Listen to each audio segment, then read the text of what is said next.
myself would continue to just not be good. Other people, same thing, would continue to just feel like a dead person. I don't know if anybody relates to that, but that is, I think that is a perfect way to describe it. That's exactly what it was.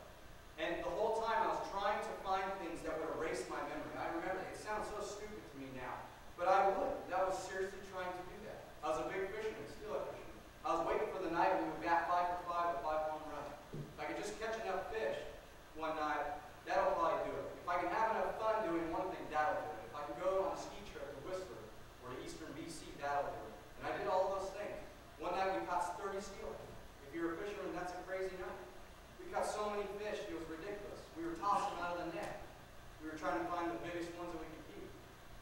I remember there was a picture with my uncle where we had 8 steelhead. That's as many as we could keep in 2 days.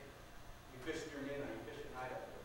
And here we have all these steelhead lined up, and it's me and my uncle. And I remember he was so excited. That was the perfect night he could ask for fishing. And I looked at that picture, and I see the deadness in my eyes. And I remember when that picture was taken, I was thinking, not even this. Nothing could take away all the things that had happened. I remember that. I see it in the picture to this day. I think I threw away that picture, but he has it. I mean, you know, it's a big-time picture for a fisherman. It's a bat 5 for 5, you know, fishing like that. But I see, when I look at that picture, I just see dead Jason, totally thinking about something completely different. Again, I was like Rudy. I was a big Husky fan. Still am, you know, but Washington used to be really good. I watched it my whole life on TV. I finally went to a game in Husky Stadium when they played Michigan after the Rose Bowl that they had won against Purdue.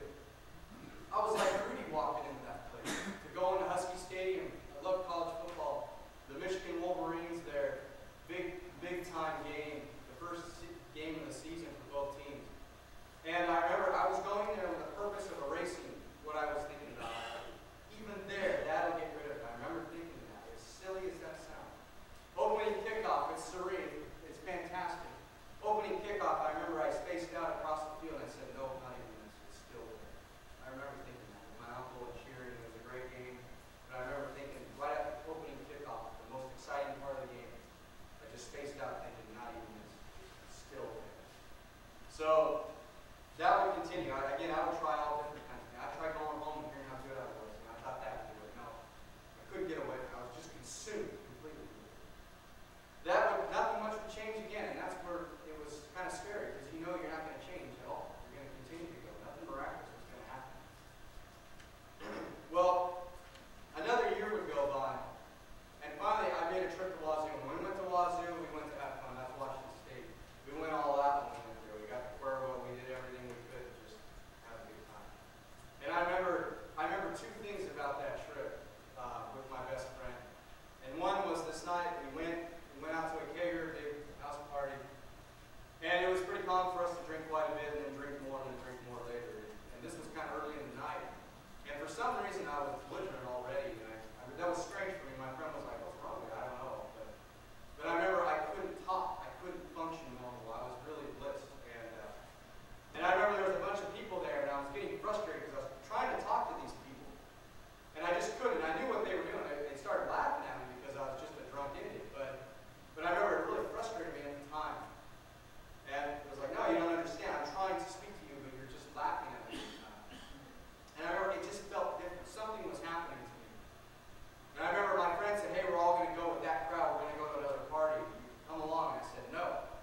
And he looked at me like, what? What are you talking about? I said, no, I'll meet you at your place. I'm going to walk back. I'm not going. He said, okay. And he just took off.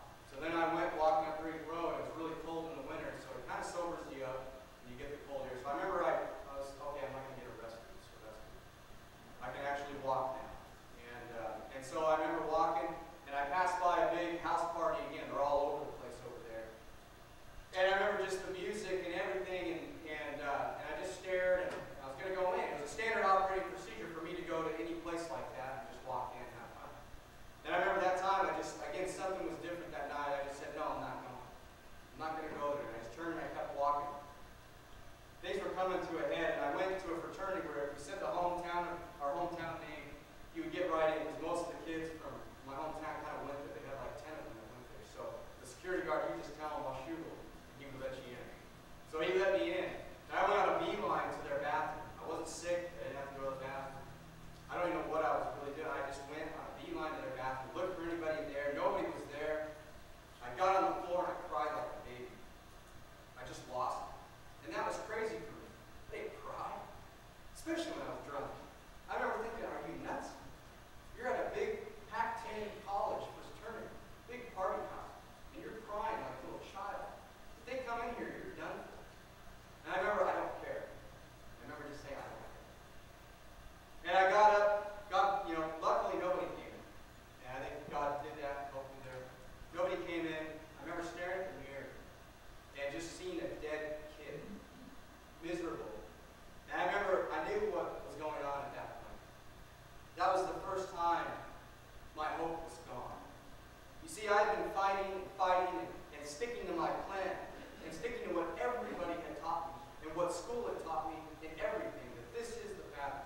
everybody's taking pictures. And in between the pictures, this is when it peaked out for me. My aunt was standing there, and I shared the same values as her. Like I said, we were just as secular as could be. And she looked at me, and I remember she said, "Wow, Jason, you're just so successful." And I remember when she said that, I just instantly spaced out. I spaced out all the time, but I zoned out. And when she said that, everything made sense. And that's when I realized what made sense was, for some reason, I just related to exactly what she told me. In my opinion, I was not successful yet. It was somewhere up there. When I got a job, I don't know where it was, but it wasn't now, obviously. But I thought,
Well, actually, during that whole time, it was an uncomfortable feeling for me.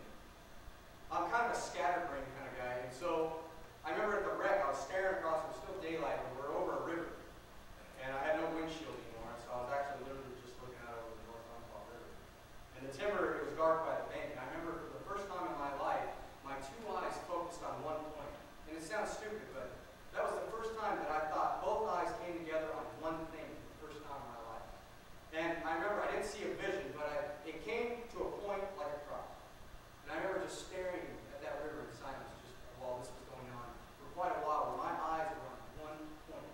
And I can't think of a time since then where my eyes have been on only one thing. It was just kind of weird. But it wasn't a comfortable feeling for me. It wasn't all peachy and rosy. It was a feeling of, what are you doing?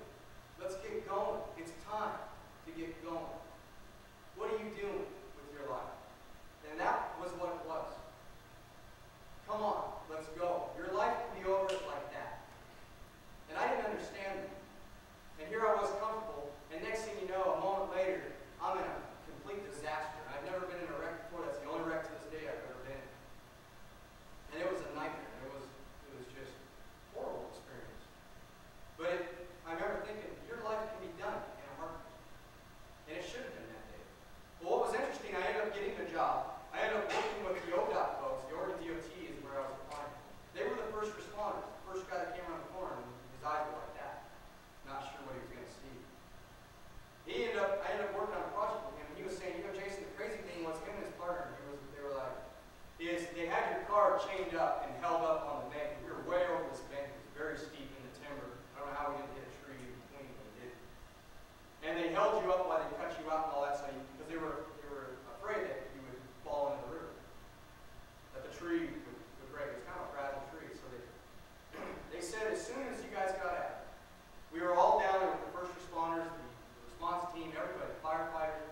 They gave the call to pull the car off the tree. So they hoisted the car off the tree. They said, just like that, the tree snapped in half and floated down the river and disappeared. And they said everybody was just staring at this tree, that the trunk snapped in half and was gone.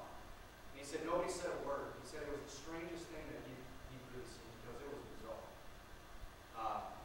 I think of that, and it's really interesting, that whole thing. But we ended up surviving, and we moved to Roseburg. I got the job. There was a Christian church, a non-denominational church, that was located by our house.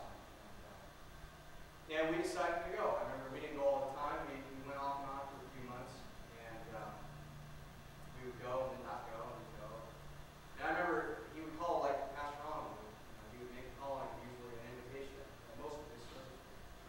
And I remember he did one time, and I didn't go. I just didn't go, but I remember just thinking, the next time he does, I think it'll be different. And sure enough, the next time I went, he called to go forward. I looked up, and I just had this feeling of go. It's time. And so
sudden, this was